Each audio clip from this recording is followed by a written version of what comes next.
Bapak Ibu Saudara yang dikasihi oleh Tuhan, hari ini kita akan membaca, mendengar dan merenungkan firman Tuhan. Namun sebelum kita membaca dan mendengarkan firman Tuhan, mari kita mohon pimpinan Roh Kudus di dalam doa. Kita berdoa. Bapa kami yang berada dalam kerajaan sorga, Bapa pemilik kehidupan kami sungguh bersyukur dan berterima kasih kepadamu pada hari ini Tuhan, oleh karena kami senantiasa menikmati betapa baiknya Tuhan dalam hidup kami, memimpin, memelihara dan memberkati kami selama 6 hari lamanya hingga hari yang ke-7 pada hari ini. Dan saat ini Tuhan, kami rindu untuk membaca, mendengar dan merenungkan firman-Mu.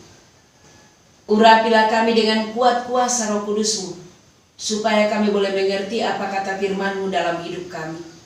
Berkati pula hamba-Mu yang akan memberitakannya, sehingga dapat menyampaikan dengan baik dan benar firman-Mu ini. Berfirmanlah kepada kami Tuhan, di dalam nama Tuhan Yesus Kristus, kami datang berdoa kepadamu. Amin. Bapak Ibu Saudara yang dikasihi oleh Tuhan, hari ini kita akan membaca, mendengar dan merenungkan firman Tuhan. Bacaan utama terambil dari dalam kitab 1 Petrus pasal 2 ayat yang pertama hingga ayat yang ke-10. 1 Petrus pasal 2 ayat yang pertama hingga ayat yang ke-10. Firman Tuhan berbunyi demikian, Yesus Kristus batu penjuru. Karena itu, buanglah segala kejahatan, segala tipu muslihat, dan segala macam kemunafikan, kedengkian, dan fitnah. Dan jadilah sama seperti bayi yang baru lahir, yang selalu ingin akan air susu yang murni dan yang rohani, supaya olehnya kamu bertumbuh dan beroleh keselamatan.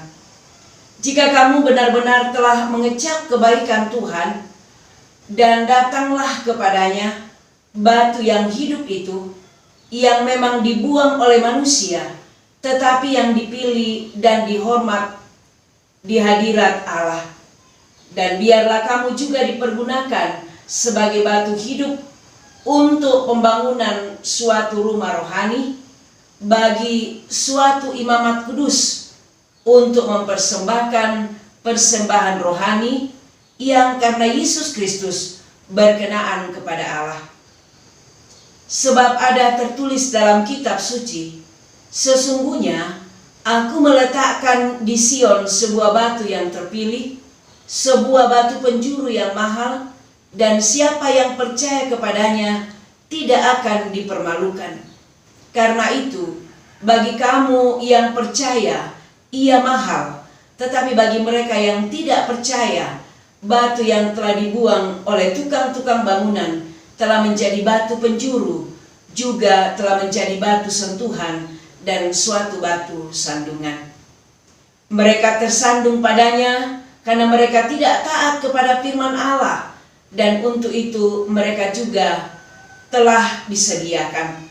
Tetapi kamulah bangsa yang terpilih, imamat yang rajani, bangsa yang kudus, umat kepunyaan Allah sendiri, supaya kamu memberitakan perbuatan-perbuatan yang besar dari Dia, yang telah memanggil kamu keluar dari kegelapan kepada terangnya yang ajaib. Kamu yang dahulu bukan umat Allah, tetapi yang sekarang telah menjadi umatnya. Yang dahulu tidak dikasihani, tetapi yang sekarang beroleh belas kasihan.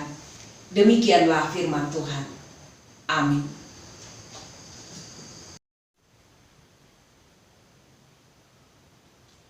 Bapak Ibu Saudara yang dikasihi di dalam nama Tuhan Yesus Kristus, tema kebenaran firman Tuhan pada minggu hari ini yaitu menjadi batu hidup. Iakilan bahasa tabasa toraya nakua menjadi batu tuo. dalam perjalanan kehidupan kita, semua mengalami proses pertumbuhan. Sama seperti dalam proses kelahiran seorang manusia di tengah-tengah dunia ini. Sejak dari dalam rahim sampai lahir dan terus bertumbuh menjadi dewasa. Tentu untuk mengalami pertumbuhan yang baik,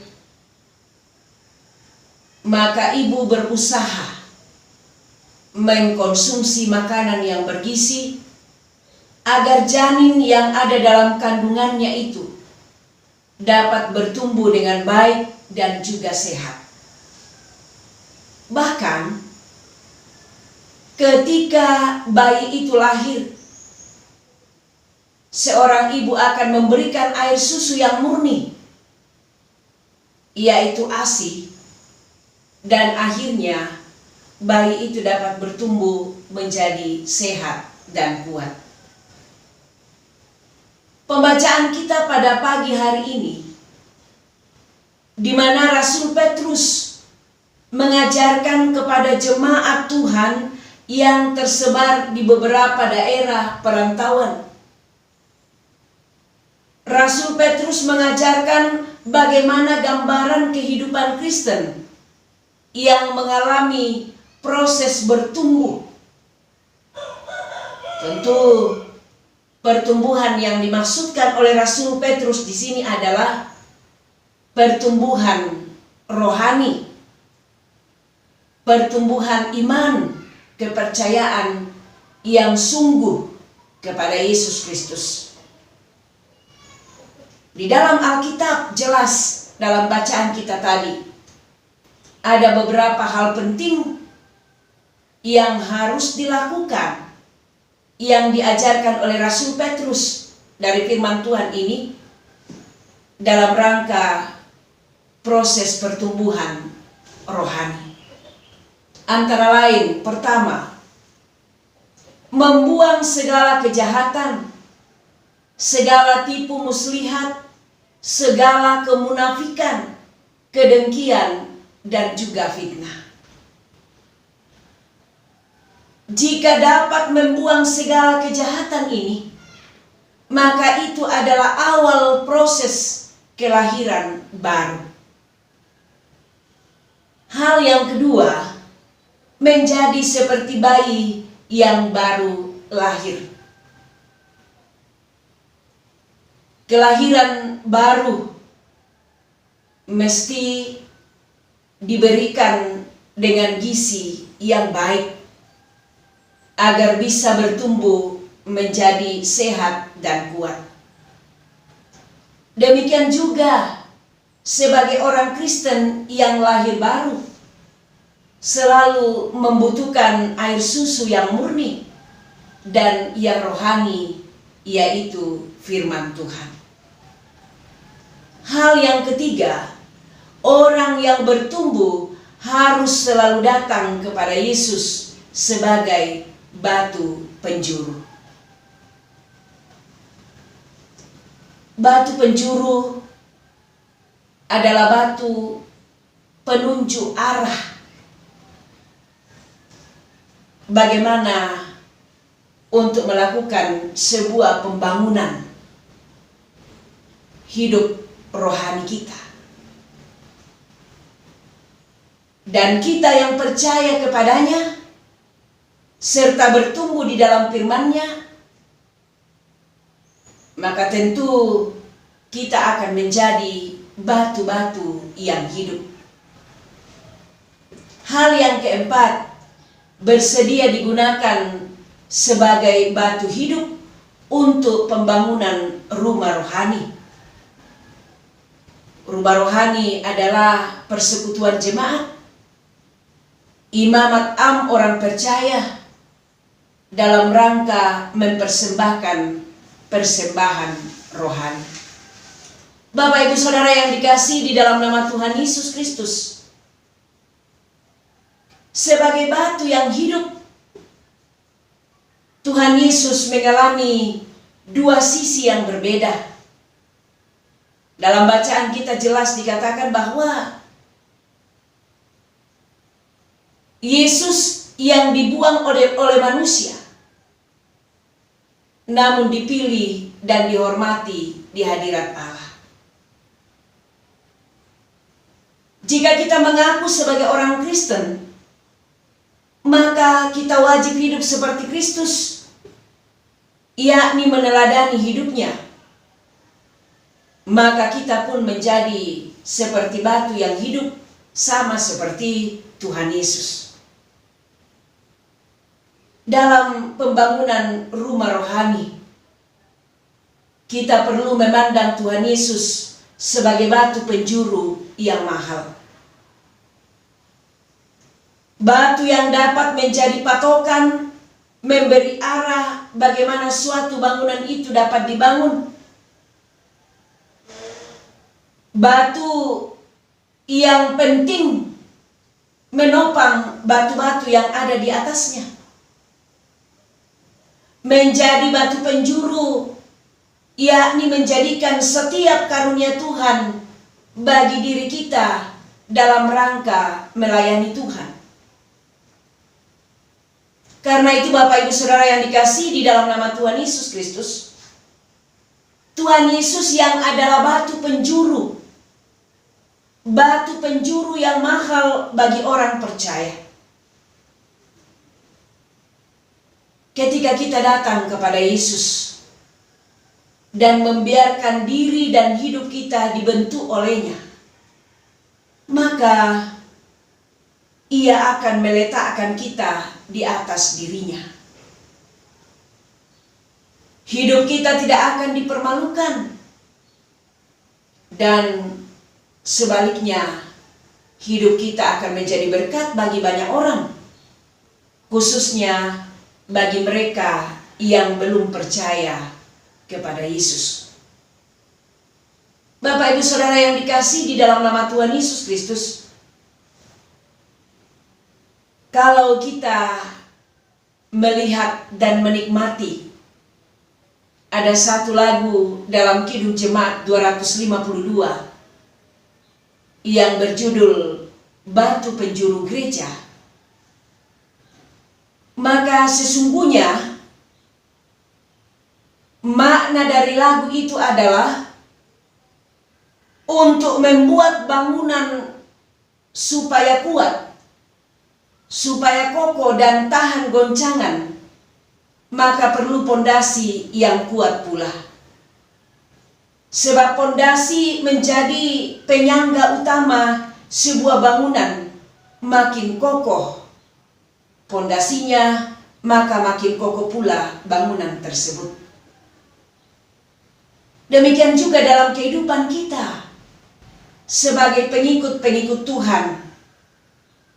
Orang-orang yang senantiasa mengikut jejak Yesus dalam kehidupannya, tentu dalam hidupnya mengalami kehidupan yang tidak hanya menyenangkan, tetapi juga mengalami banyak goncangan atau kesulitan.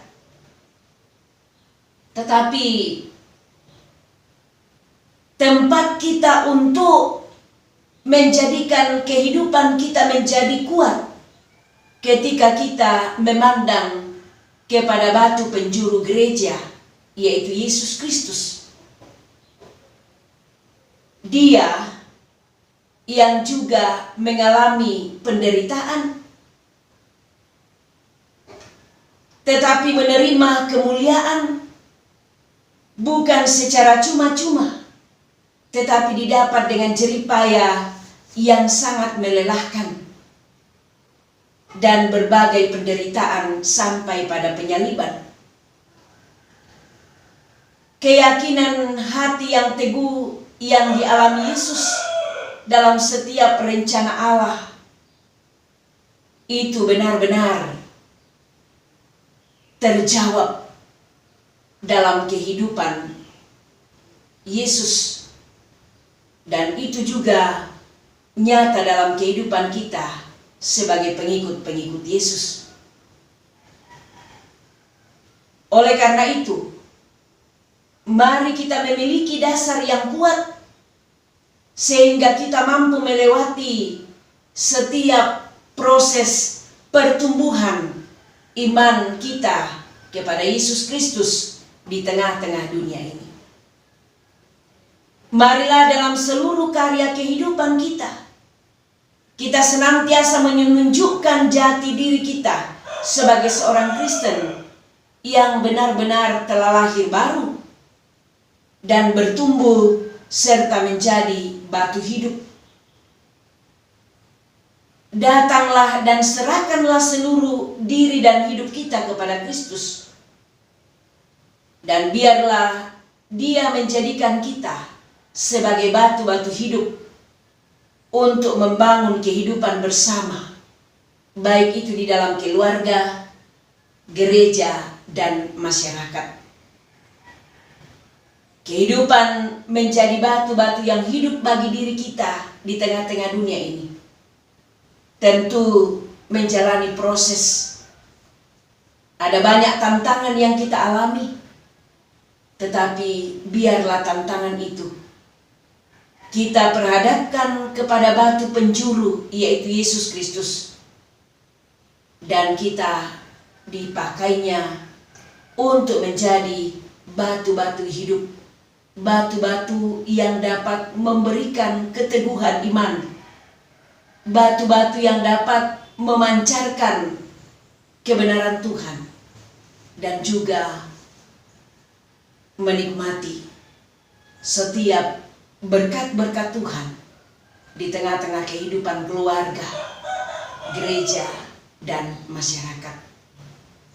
Roh Kudus senantiasa memperlengkapi kita, menguasai setiap perjalanan kehidupan kita, sehingga kita mau menjadikan Yesus Kristus sebagai batu hidup, dan kita menjadi batu-batu yang memberikan kehidupan di tengah-tengah kehidupan kita dan juga bagi sesama kita.